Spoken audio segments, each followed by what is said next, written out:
গত রাত্রিতে আমার মাহফিল ছিল, মাহফিলের মাঝে আমি শুনতে পেয়েছি এদেশের প্রকৃতই সে একজন হাদি। হাদি মানে যে মানুষকে হেদায়েতের জন্য ডাকে। শরীফ ওসমান হাদি আমার দেশের জন্য একটা ধূমকেতু ছিল, ধূমকেতু, একটা সাইক্লোন ছিল, একটা তুফান ছিল, তরুণ প্রজন্মের একটা অহংকার ছিল আমাদের। তার রক্তকে যুবকরা বৃথা যেতে দেবে না।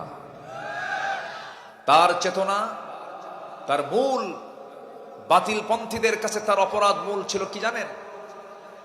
তার সকল বক্তব্যের মূল যে মূল নির্যাস, সেটা হলো দাদাগিরি করতে দেব না, কোন আধিপত্যবাদ বাংলার জমিনে আমরা কায়েম হতে দেব না। এটাই হলো তার মূল স্বাধীনতার চেতনা, যা 54 বছরে বুক উঁচু করে কেউ বলতে পারেনি। শরীফ ওসমান হাদি তা বুক উঁচু করে বলেছে। সে বলেছিল হয়তোবা আমাকে গুলি করে হত্যা করা হতে পারে, আমার ছোট্ট একটা মেয়ে আছে, তার একটু দেখভাল করবেন আপনারা, আমার ছেলেটার দিকে, আমার বাচ্চাটার দিকে খেয়াল রাখবেন। আমি যে কোনো মুহূর্তে হয়তো দুনিয়া থেকে বিদায় নেব, আমাকে মেরে ফেলবে, আমাকে গুলি করবে, আমাকে হত্যা করবে। সম্মানিত ভাইয়েরা, গত শুক্রবারে চরম আহত হয়ে এই শুক্রবারে তার ইন্তেকাল হয়েছে। কথা বোঝেন নাই? যে ব্যক্তি শুক্রবারে মারা যায়, আল্লাহ পাক তার কোনো হিসাব নেবেন না। সে যদি ইমানদার হয়, শুক্রবারের মৃত ব্যক্তিকে আল্লাহ পাক জান্নাত দিয়ে দেন। এটা কিন্তু একটা হাদিস। কিন্তু সম্মানিত ভাইয়েরা, সম্মানিত বন্ধুগণ, আজকে রাজাকার শব্দটাকে আবার তুলে আনার চেষ্টা করা হচ্ছে। রাজাকার ট্যাগ আর জনগণ নিতে চায় না। আমাদেরকে রাজাকার তারাই বলে যারা ভারতীয় রাজাকার। ভারতীয় রাজাকাররাই আমাদেরকে রাজাকার বলতে পারে। রাজাকার বলতে বোঝায় হলো দাড়ি টুপি, মুখে দাড়ি আর মাথায় টুপি, এই জাতীয় লোক হলো রাজাকার। বিভিন্ন সিনেমার অভিনয়ে 71 থেকে নিয়ে 2020-22 সাল পর্যন্ত এই দাড়ি টুপির অভিনয়ে সবসময় রাজাকারদেরকে বোঝানো হয়েছে।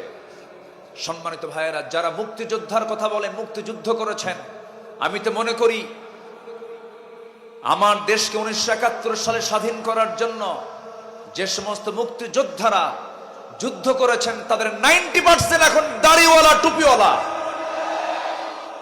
আপনি কোন মুখে বলেন দাড়িওয়ালা টুপিওয়ালাকে আপনি চিত্রায়িত করেন রাজাকার হিসাবে?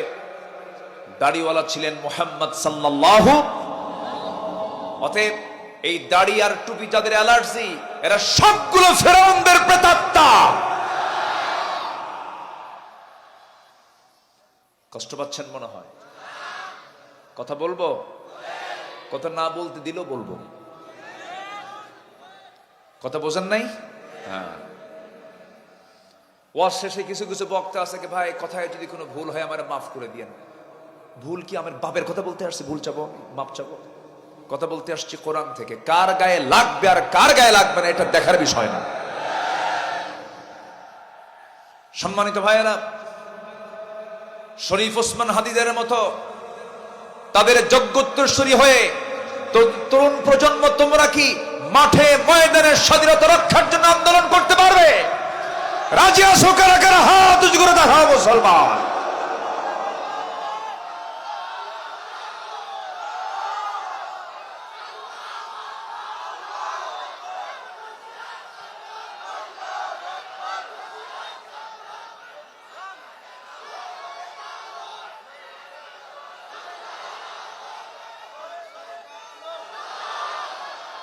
আল্লাহ কবুল করুন। জোরে বলি আমিন, আরো জোরে আমিন।